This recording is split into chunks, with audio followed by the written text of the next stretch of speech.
말씀에 10절 또 11절 말씀에 보면 두 번 반복되어 나오는 말씀이 있습니다. 만민의 기치로 설 것이요. 10절 그날에 이새의 뿌리에서 한 싹이 나서 만민의 기치로 설 것이요. 또 12절 말씀에도 여호와께서 열방을 향하여 기치를 세우시고, 이 기치라는 단어가 우리가 잘 알 수 없는 그런 말인데, 이 깃발을 세운다는 것입니다. 깃발, 만민의 깃발로 하나님께서 이새의 뿌리에서 한 싹이 나는 그를 만민의 깃발로 세운다, 열방의 깃발로 세운다, 이렇게 말씀합니다. 우리가 11장 1절 말씀에서 살펴봤습니다. 이미 11장 1절, 이사야 11장 1절 말씀 다 같이 읽겠습니다. 이새의 줄기에서 한 싹이 나며 그 뿌리에서 한 가지가 나서 결실할 것이요. 이새의 줄기에서 한 싹이 난다. 이새의 줄기에서 한 싹이 나서 뿌리에서 한 가지가 나서 결실할 것이다 라는 말씀 반복되어 나옵니다. 우리 다윗의 후손 가운데서 메시아가 나오리라, 이런 말씀인데, 다윗 왕은 이미 이사야가 활동하던 시대에 남북 왕조를 통틀어서 가장 역대 왕 중에 위대한 왕으로, 훌륭한 왕으로 다 알고 있습니다. 그렇지만 다윗의 아버지 이새는 잘 모릅니다. 무명의 사람이라고 할 수가 있습니다. 별 볼 일 없는 사람, 평범한 사람, 연약한 양떼를 몰고 다니고 양떼를 치는 사람, 그런 사람의 가정에서 다윗이 나오게 되고 그 후손 예수님이 이 땅에 깃발로 세워질 것을 말씀합니다. 보잘것이 없는 연약한 그런 곳에서 하나님 나라가 시작되고 있는 것을 말씀해 주고 있습니다. 하나님의 영을 부어서 연약한 사람, 힘없는 사람, 천한 사람, 이런 사람들에게 하나님의 영을 부어가지고 하나님께서 놀라우신 일을 하게 하십니다. 자, 만민의 깃발. 우리 깃발은 뭐 하는 데 사용합니까? 이제 깃발은 사람들을 모을 때 이렇게 깃발을 사용하고, 전쟁할 때, 출발할 때 출발 신호로 깃발을 흔들고, 이런 식으로 해서 깃발을 사용하게 되는데, 이스라엘 백성들도 낮에는 구름기둥, 밤에는 불기둥이 떠오르면 이스라엘 백성들이 움직였잖아요. 그런데 움직일 때 아무렇게나 움직이는 거 아닙니다. 조직력이 딱 돼 있습니다. 조직이 돼 있어가지고 유다 지파는 녹색 깃발이고, 동쪽에 사자, 유다 깃발은 녹색으로 사자가 그려져 있다고 합니다. 그래서 가장 먼저 이 성막에 구름이 떠오르면 유다 지파가 준비해서 떠나고, 그리고 나서 다른 지파가 따라가게 됩니다. 누벤 지파는 홍색으로 되어 있고 사람의 얼굴 모양이 그려져 있다고 합니다. 에브라임 지파는 황색이고 소가 그려져 있고, 단 지파는 흰색으로 독수리가 그려져 있습니다. 그래서 동서남북 사방으로 이렇게 네 지파의 지도자 지파를 중심으로 해서 세 개씩 12개의 지파가 있는데, 그 지파별로 이 깃발을 흔들고 출발하게 되면 모든 지파의 사람들이 따라가게 되었다. 그래서 오늘날도 깃발이 그런 용도로 우리가 사용되는 것을 볼 수가 있습니다. 사람들 모으게 하고, 사람들 출발하게 하고, 신호, 또 나팔과 비슷한 그런 의미가 있습니다. 하나님께서 만민의 기치로, 또 열방을 향한 기치로 세우게 된다, 깃발로 세우게 된다, 이렇게 말씀해. 누구를요? 예수님을 만민의 깃발로, 열방의 깃발로, 만민, 열방, 온 세계 모든 사람들의 깃발로 세운다. 그래서 글로 사람들을 다 모으게 될 것을 말씀합니다. 그래서 11절 하반, 10절 하반절에 보면 열방이 그에게로 돌아오리니 그가 거한 곳이 영원하리라 라고 말씀하고 있고, 12절 말씀에도 보면 쫓긴 자를 모으시며 땅 사방에서 유다의 흩어진 자들을 모으시리라. 깃발 아래 모든 사람들을 모으게 된다. 이 말씀이 이루어져서 오늘날 예수님의 깃발 아래, 십자가 아래 모든 만민들이 모여서 오늘 또 우리나라 교회들마다 하나님의 백성들이 모여서 하나님 앞에 찬양하고 경배하고 예배 올리는 그런 나라가 되었잖아요. 우리나라뿐만 아니라 각 나라와 족속과 열방의 많은 사람들이 하나님께로 예수님께로 모여서 예배한다. 이사야가 그렇게 말씀했는데 모든 사람들이 돌아왔다는 거죠.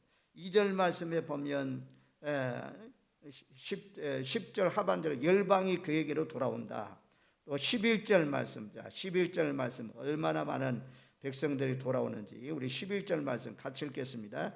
그날에 주께서 다시 그 손을 펴사 그의 남은 백성을 아수르와 애굽과 바들로스와 구스와 엘람과 시날과 하맛과 바다 섬들에서 돌아오게 하실 것이라. 그날이 되면 하나님께서 이때 당시에 이사야 당시에 나라들의 이름을 사용하고 있는 거죠. 아수르, 애굽, 바들로스는 애굽의 상부 쪽을 바들로스라고 합니다. 우리 구스는 잘 알잖아요. 에티오피아, 아프리카의 북부에 있는 에티오피아 구스, 엘람, 티그리스강 동쪽에 있는 땅, 시날은 바벨론입니다. 바벨론 땅, 하맛, 바다의 섬들, 지중해에 있는 여러 섬들의 사람들이 돌아오게 될 것이다. 그에게 돌아온다 이런 말씀 계속해서 반복되어 나옵니다. 그래서 우리 교회도 하나님의 은혜 가운데 하나님께서 돌아오게 하잖아요. 자기 백성을 마지막 때 자기 백성들을 돌아오게 한다. 그래서 지금은 우리나라, 일본, 중국, 러시아, 또 캄보디아, 미얀마, 인도, 제가 갔던 나라들 몽골 여러 나라에서 지금 하나님을 믿는 사람들이 많아지고 있는 것을 볼 수가 있습니다. 신기하게 이런 말씀이 우리 교회에 지금 이루어지고 있어요. 얼마나 감사한지 보세요. 우리 진라리, 무등리, 덕암리, 안인리, 송음리, 그리고 고수리, 번곡리 여기서 나오신 분들이 대부분이었잖아요. 이것을 뛰어넘어 가지고 지경이 넓어져서 운산리에서, 번곡리에서,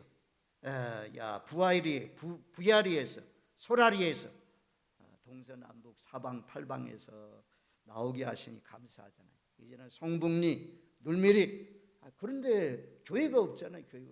소라리 교회가 없잖아요. 저는요 처음에 목사를 이 소라리까지 우리 교회가 가서 붕어빵을 나눠주고 거기에 전도해가지고 한 생명이라도 나올 수 있겠느냐 이런 부정적인 생각이 딱 드는 거죠. 그런데 그 가운데서 또 한 사람 최혜옥 어머님 계속 나오잖아요. 얼마나 감사해요.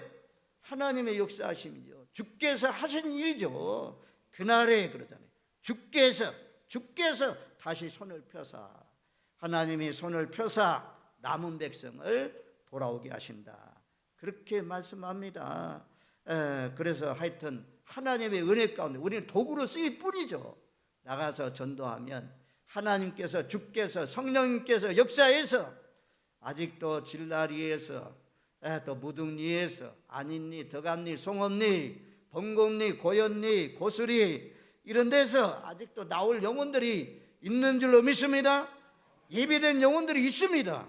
보니까요 결혼하기 전에 예수 믿다가 믿지 않는 남편 만나가지고 그 남편의 가정에서 예수 못 믿게 해가지고 중단했다가 나오시는 분들, 또 가족들이 어머니 아버지 전도를 위해서 간절히 기도하시는 분들, 때가 되니까 하나님이 구원의 길을 열어주셔가지고 주님 앞에 나오는 역사가 일어났잖아요. 그래서 우리가 찾아내야 될 백성은 가족들 가운데 기도하는 사람, 계속해서 끊임없이 가족 전도를 위해서 기도해온 사람, 또 믿다가 실족한 영혼들, 그런 영혼들이 주께서 손을 펴서 도와준다고 말씀하잖아요. 11절 말씀에 그의 손을 펴사 남은 백성을 돌아오게 하신다. 섬들에서도 많은 백성들이 돌아오도록 하나님께서 일하실 것을 말씀합니다. 12절 말씀도 우리 한번 같이 읽겠습니다. 여호와께서 열방을 향하여 기초를 세우시고 이스라엘의 쫓긴 자들을 모으시며 땅 사방에서 유다의 흩어진 자들을 모으시리니 하나님께서 열방에 깃발을 세우시고 이스라엘의 쫓긴 자들을 모으시고 땅 사방에서 유다 땅 흩어진 자들을 다 모으신다. 누가 하냐? 여호와께서 하신다라고 말씀합니다. 다른 번역 성경에 보니까 땅의 구석구석에서 모으시리라. 땅 구석구석에 있는 사람들, 흩어져 살고 있는 사람들 다 불러 모으신다. 그렇게 말씀합니다. 또 세계 구석구석에서 몰아내어 모으실 것이다. 그렇게 말씀하고 있고 땅끝 사방에서부터 모으게 된다. 마지막 때 이제 마지막 나팔 소리, 하나님의 큰 나팔 소리가 울려 퍼지면 세상 나라는 멸하고 주와 그리스도의 나라가 이루어진다고 했잖아요. 그때 그리스도의 나라 천국에 들어가는 영혼들 하늘 이 끝에서 저 끝까지 마지막 나팔 소리가 울려 퍼지면, 큰 나팔 소리가 울려 퍼지면 다 불러 모으신다고 했어요. 알곡은 다 불러 모으시는 것입니다. 자, 우리가 살펴보았지만 마태복음 24장 31절 말씀 한번 찾아줘 보세요. 마태복음 24장 31절 말씀 우리 한번 다 같이 읽겠습니다. 그가 큰 나팔 소리와 함께 천사들을 보내리니 그들이 그의 택하신 자들을 하늘 이 끝에서 저 끝까지 사방에서 모으리라. 아멘. 이 땅에 구원받은 사람, 택함 받은 사람, 골방에 갇혀 있는 것처럼 어둠 속에 있는 영혼들, 옥의 감옥에 있는 사람처럼 캄캄한데 어두운 가운데 있는 사람들 구석구석에서 하나님께서 한 사람씩 다 불러 모으는 것처럼 마지막 때가 되면 택한 백성들 하나님을 예배하면서 이마에 하나님의 이름, 아버지의 이름, 예수님의 이름이 있는 사람들, 성령의 인침받은 사람들, 천사를 보내서 한 영혼도 남기지 않고 다 불러 모아서 데살로니가 4장 말씀에 보면 하나님의 나팔 소리가 울려 퍼지면 신령한 몸으로 변화되어서 공중으로 끌어올려서 주님을 맞이하는 그런 날이 올 줄로 믿습니다.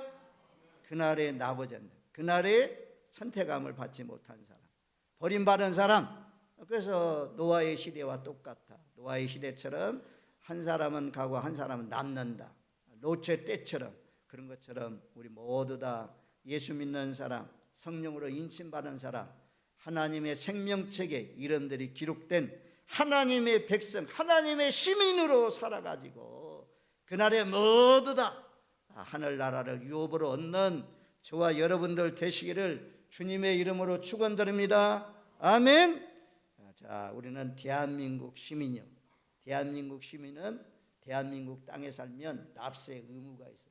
세금 내야 돼요. 대한민국 시민은 남자가 되면 건강한 남자는 가기 싫어도 가야 돼요. 어디? 국방에 가야 돼요. 나라를 책임지고 젊을 때 나라를 지켜야 됩니다. 대한민국 시민은 교육의 의무가 있습니다. 교육을 배워야 돼요. 의무적으로 배우라 말씀하잖아요. 대한민국 시민은 또 근로의 의무가 있어요. 열심히 일해야 됩니다. 그래야 대한민국 시민의 자격이 있어요. 캄보디아 사람들이 한국에 오려고 굉장히 많이 노력한대요. 근데 시험을 봐야 된다 이거예요. 노동자 비자 받아서 지급을 가지고 이 땅에 오려면 그냥 오는 것이 아니라는 거죠. 배워가지고 시험을 치러가지고 그래가지고 노동자 비자 봐가지고 이 땅에 온대요. 캄보디아 나라 가운데 결혼하려 한국 남자하고 만나가지고 결혼했으면 좋겠다 소망을 품고 있는데 그들도 그냥 오는 것이 아니라 한국의 풍습과 한국의 문화와 습관 다 배우고 마지막 시험에 통과해야 결혼시켜준다 이겁니다. 야, 대한민국 국격이 이만큼 신경되면 얼마나 감사해요. 우리는 대한민국 국민뿐만 아니라 하나님 나라의 시민이요 하나님 나라의 백성인 줄로 믿습니다. 나는 너의 하나님이다 그러죠. 하나님 나라의 시민이 주일날이 됐는데 주일날은 의무가 있잖아요. 하나님 나라의 시민은 하나님의 교회에 모여서 하나님 앞에 예배하고 하나님께 찬양하고 하나님을 기쁘시게 해야 되는 거죠. 그래서 저와 여러분들이 하나님 나라 백성의 시민을 감당하려고 여기에 나온 거죠. 하나님 나라의 시민은 또 복음 전도와 사명이 있는 거죠. 목회자만 아니고 우리 모두에게 안 믿는 사람들 예수 믿게 해서 지옥의 불구덩이 속에 유황불문에서 던져지는 것이 아니고 눈물이 없고 고통이 없고 이별이 없고 슬픔도 저주가 없는 하나님 나라로 인도해야 될 줄로 믿습니다.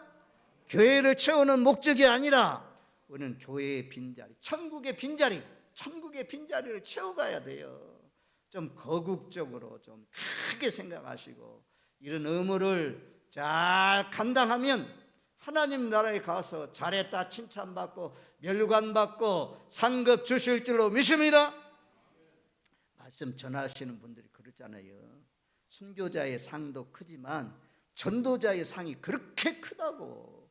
우리나라의 이봉석이라는 역대 열족 가운데 한 분 있잖아요. 일제시대에 예수 천당 불신 지옥 외치면서 다녔던 그분, 뭐 먹을 것이 없어서 하나님 이 전도자가 굶주려야 되겠습니까? 그러면 앞에 가선 소가 똥을 싸는데 콩 먹고 사놓는 그 똥 안에 있는 콩을 갖다가 다 불어 터진 거 씻어 가지고 먹고 그러면서 복음을 전했다고 하잖아요.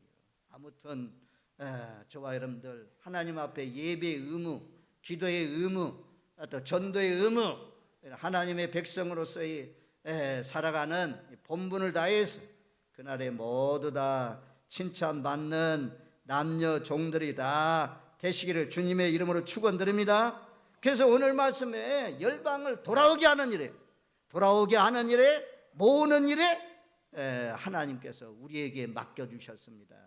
아무튼 9월 첫째 주일에 있을 전도잔치를 통해서 혼자만 오지 마시고 다른 사람 한 분씩 데리시고 나오지 못하면 그때까지 때를 얻든지 못 얻든지 복음을 증거하는 일에 힘쓰시는 저와 여러분들 되시기를 주님의 이름으로 축원드립니다. 아멘. 그 다음에 13절 말씀, 오늘 11장 13절 말씀을 다 같이 읽습니다.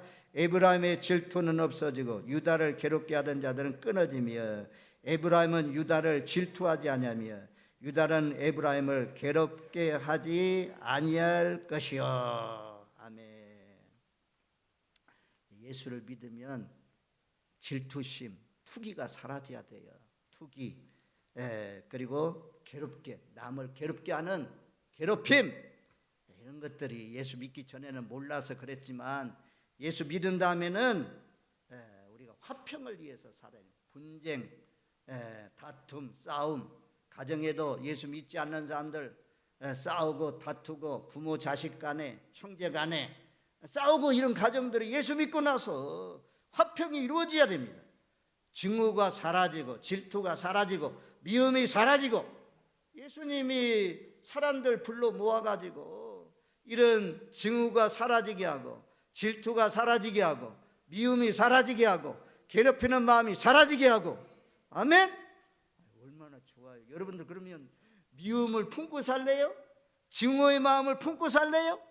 오늘 나오신 사람, 하나님의 사람은 하나님이 사랑의 마음을 주셔요. 질투의 마음이 사라지게 해요. 미움의 마음이 사라지게 해요.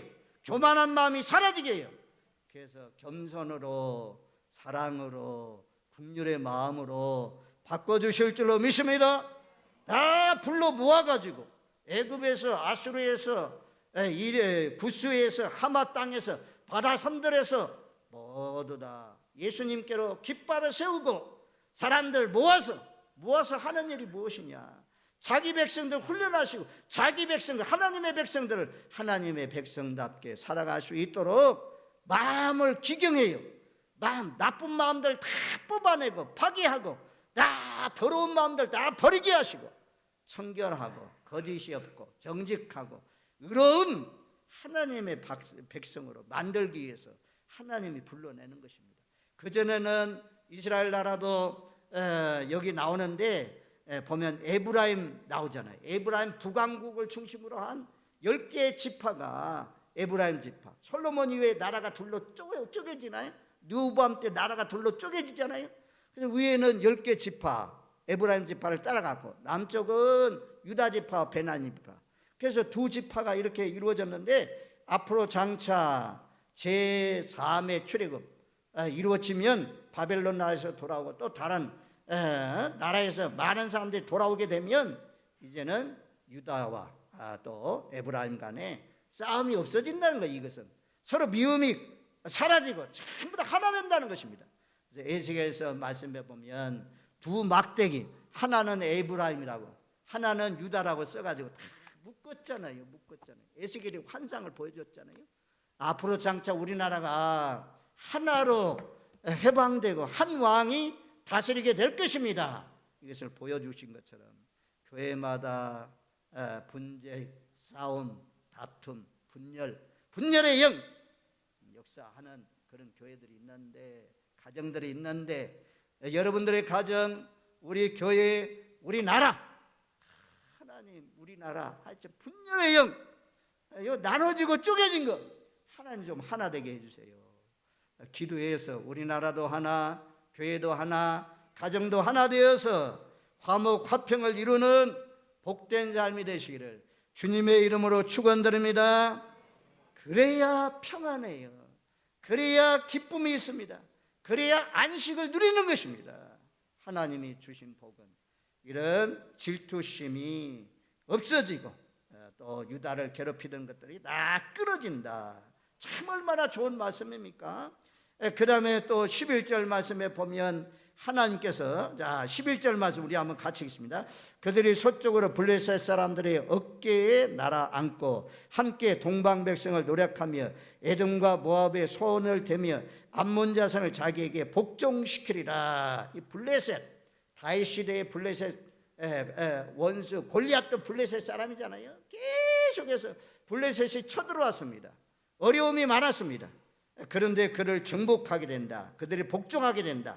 동방의 백성들도 전부 다 에돔, 모압 이들도 다 복종시키고 정복하게 된다. 원수들을 다 이기게 된다라고 말씀합니다. 원수의 나라를 장악하고 손에 잡고 원수들을 휘잡는 그런 역사가 일어난다. 우리가 오늘날 마귀 사탄 이들을 아주 그냥 정복해서 교회가 세계로 확장되어 나갈 것을 말씀합니다. 13절, 14절, 자 15절로 내려가서 16절까지 읽어보면, 두 구절 말씀 아무리 바빠도 두 구절 말씀 같이 읽겠습니다. 여호와께서 애굽 해반을 말리시고 그의 손을 유브라데 하수에 흔들어 뜨거운 바람을 일으켜 그 하수를 쳐 7갈래로 나누어 신을 신고 건너가게 하실 것이라. 그의 남아 있는 백성 곧 아수르에서 남은 자들 위하여 큰 길이 있게 하시되 이스라엘이 애굽 땅에서 나오던 날과 같게 하시니라. 앞으로 장차 애굽 땅에서 이스라엘 백성들 나올 때에 애굽의 해만은 홍해를 말씀합니다.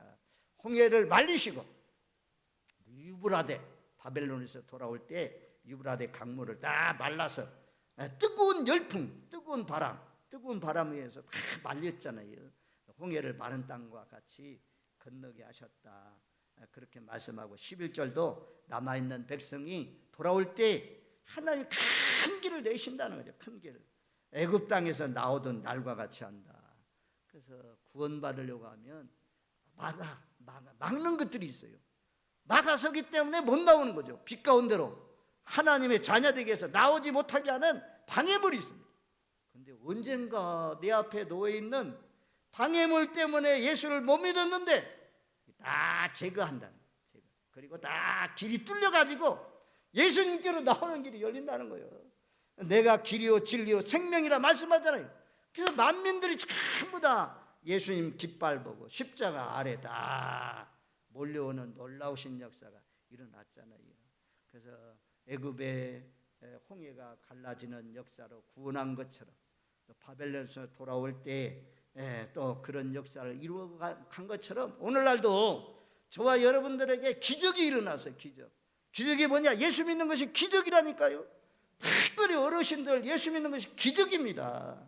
여러분들 앞에 놓여있던 장애물이 다 사라지고 하나님 앞에 나오는 길이 열려가지고 하나님 앞에 모여서 사니 얼마나 감사합니까? 만입이 있어도 감사할 것밖에 없습니다. 우리는 이 돌로 막아놓는 것, 뭔가 거치는 장애물들 다 제거시키고 믿지 않는 영혼들을 오늘 말씀처럼 불러 모으는 일에 도구로 쓰임받는 저와 여러분들 되시기를 주님의 이름으로 축원드립니다. 아멘. 좋으신 하나님 감사합니다. 아무쪼록 우리도 누군가 복음을 전해 주어서 예수 믿고 구원받아 어둠 속에서 나와서 빛 가운데 살게 되었고 죄의 억누림에서 해방되어서 죄에서 자유를 얻고 살게 하시니 너무너무 고맙고 감사합니다. 이 기쁜 소식을 나 혼자만 누리지 않게 하시고 내 가족들에게, 친지들에게, 이웃들에게 전해서 아무쪼록 남은 생의 기간 동안에 한 생명이라도 구원하는 일이 쓰임받는 저희들 되게 하여 주옵소서. 예수님의 이름으로 기도하옵나이다. 아멘.